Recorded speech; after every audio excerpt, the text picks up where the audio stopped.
want to tell, sorry for that. So today I want to tell you something about this Abarth I had. This is my Abarth 595C, and why did I choose it? I really like the paint scheme. So you have this white and black, the B-tone. This is the car that you can buy like this. This paint scheme, which I really like. Also, I like the white rims with aluminium. But they are not completely aluminium, but they are quite a lot white. And also the red stripe that you see here is placed in there, which I really like on the paint scheme. And I come back to that later on. If you look at the interior of the car, it also has this red accent in it. So quite a colorful car. But the most important part is that you have a roof with retractables, so that you have a convertible. And with this convertible, you can still seat 4 people, have quite a lot of room, quite a practical car. So one of the most practical convertibles you can buy.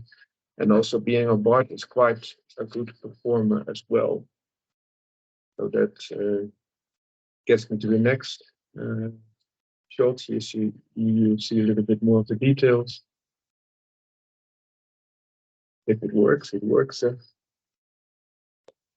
So I will show you this rim to a higher degree. You see this very nice white rim. Also you see the accents that the Abarth has, which is not the same with the Fiat 500, which is the base of this car, of course.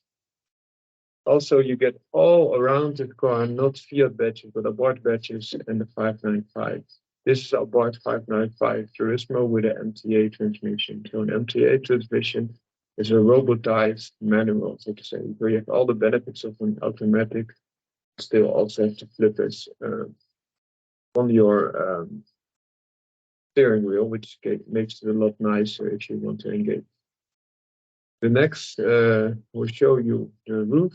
It can be retracted to half, like two-thirds, and also can be retracted fully, so you have a convertible feeling. It's not a true convertible because those pillars are still there, but for me this is only a benefit. And why is that? Because you still have the crash protection. If you roll over, there's a rollover protection. Also, the chassis is a lot more stiffer because you don't have a compromise here, because you still have this completely in place here. You only lose the hard roof. So here another slide, you also see here another selling point for me is the Record Monza exhaust system. So Abarths are known to have a very good sound, but the Record Monza, in my opinion, gives you the best sound possible. The nice pops and bangs, nice sound. And there's 4 exhaust pipes, as you can see the pictures here. Another shot, same car. Yet another shot. So this is the interior. This is the normal screen that you see when you're not in sport mode. So it's automatic, as I mentioned. It shows the kilometers that it was bought with. And you can also place in sports, and then this will change completely. So instead of here you see the fuel, then you see the power that you're using. Also, there's a turbo bar. This is also of importance if you chip unit and you place the map, improved map, also in normal mode. You can still have this fuel consumption in there in both directions. So this might be fuel consumption, might be total power, but it gives you an indication. Also, this gives us turbo bar, so the pressure that you have, and you cannot see with the chip tune, that you have more pressure there. Because with the chip tune of turbo car, you don't only optimize the fuel conditions or the fueling, but also optimize that the turbo pressure. So the turbo forces air into the intake instead of the naturally aspirated, which needs to suck it in. So you can then have fuel optimized, air optimized, and it will give you great benefits and great gains. Here you see also what I mentioned. So it's automatic, of course, but you also have the opportunity to shift and shift manually. So on the right side, you could have the plus button. So you, while shifting, you would increase to a higher gear. There's 5 speed gears to begin with, and with the left one you can decrease again by flipping that down to a lower gear. So you get higher RPM in the lower gear and lower RPM in the higher gear, also better fuel consumption, of course, and more performance in the lower gear with higher RPM. Also, you could have a possibility to just add speech prompts to get you, for example, in direction, etc. And to also, on the other side, you could have telephone calls, which is also a benefit in my opinion. You can see that the pictures here also very big Abarth logo all over the place, which I really like. So you're not longer driving a Fiat Tech, but you're driving a real Abarth. So the Scorpion badge, in my opinion, is a big seller point as well. So a little bit more of the interior you can see here. This is a TTC button, so that's an electronic traction differential, so to say. So it limits the power to one wheel or the other. So that's 2 wheels to drive this car, the front wheel drive. And that helps you to go around corners a little bit faster. You can also put it off, and then the car is a lot more brute. So this is that automatic transmission that I mentioned. Hope it pops up. So also you see that you have opinions to heat it and to direct it. So this is the automatic transmission. If you put it in automatic or manual, so you can of course use the gears. If you put it in one, it's for starting, that helps. Automatically shifts to other ones.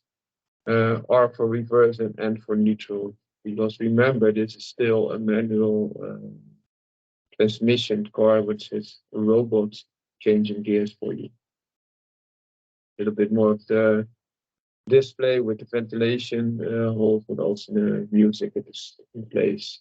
It also came with a TomTom integrated, so you have some navigation options. Power mirrors, power windows, which is a great thing. This also very important selling point for me, the red chair. So it's a very nice leather chairs. This is the Turismo. Also a lot of color, not only the chair, but also in the rest of the interior, which I really like. Also, here you see the red going back into the steering wheel. The steering wheel, the flip is down and up, as I mentioned before. Automatic transmission, yes, chairs. This white is also nice because the car is white to begin with, and also the black and leather parts coming back here. Also, the back seat is a big selling point for me personally, because there are quite a lot of convertibles that offer you similar interesting driving propositions. For example, a Mazda MX-5, which is a very good car, or the Abarth Fiat derivative thereof, which also has a turbo engine. But this is a complete 4-seater. It's not a 2+2, but a real 4-seater. So a 911 would be a 2+2, or an XK of Jaguar. But this feeds real people, and also because it's quite a high car, you still have lots of room for your head as well, even for teenagers. And I have to do teenage kids. So another view of the car. Really nice position to begin with. Here you see also that aluminium accent. So here's the this was the brake. And this is where you get a footrest as well. So a lot of Abarth badges, the stitching, very thick steering wheel, very thick handbrake, as you can see here. But they really made an effort. Also this chromed car opening gauges are very nice. It feels very nice to the touch. Also a little bit less rounded, so the rounded at the top and a little bit D-shaped at the bottom. Not that pronounced, but it will help for you to get in, and also gives you a better feeling, in my opinion. Very thick parts there. You can see that depicted again in this picture, which I really, really like. And here you see a little bit about the history. So it's 595 Turismo. Why not the competition? The competition is in that year that I bought it, 2015, had the same horsepower, but even stiffer suspension. Both came from Bilstein, if I remember correctly.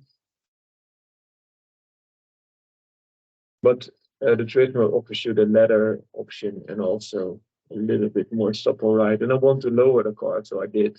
So then you get the sticker ride to begin with. But also some history. The old 595, you see also depicted here, both in convertible shape. As you can see depicted here. So if you do a chip tuning, which I did, you can also see that you have gains. So not so much in horsepower because it already has quite a lot of horsepower. But you can see 152 horsepower to begin with and after tune 173. For the torque increased from 236, you can hear to 310 between there. So quite a good game. VR performance is also a very good player here. So I would recommend that. The other benefit is it's a sport map, of course, to compare with. If you have the normal map, the horsepower would especially be a lot lower. But now you have the power in both modes, which I really like. You see it also on you see me sitting, my wife sitting, some people around there. Here it's on the timer.